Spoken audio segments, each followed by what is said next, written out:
अब हिंदुस्तान में दो विचारधाराओं की लड़ाई है। एक विचारधारा जो इसकी रक्षा करती है, समानता की बात करती है, एकता की बात करती है, और वो शिवाजी महाराज की विचारधारा है। और दूसरी विचारधारा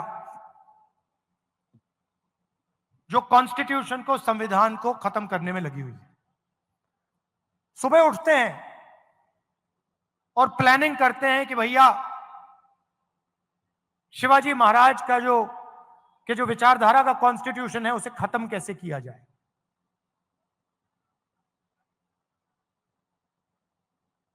हिंदुस्तान की संस्थाओं पर आक्रमण करते हैं,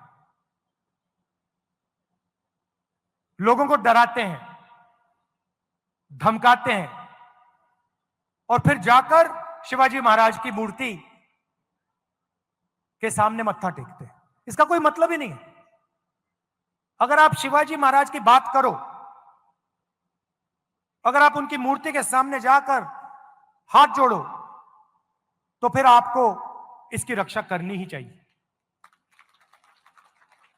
आप देखिए, विचारधारा बहुत पुरानी है। इनके समय भी यही लड़ाई चल रही थी।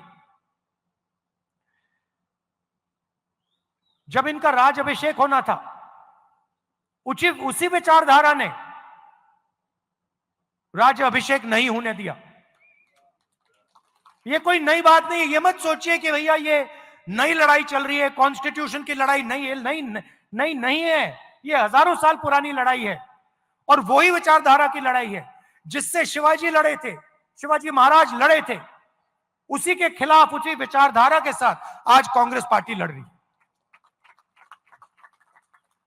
और आपने देखा, नियत दिख जाती है, नियत को छुपाया नहीं जा सकता है।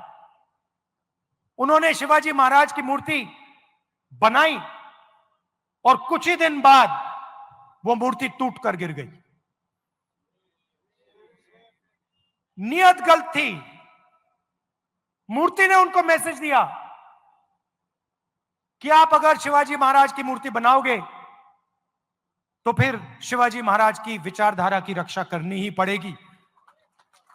इसीलिए वो मूर्ति गिरी है, क्योंकि उनकी विचारधारा गलत है।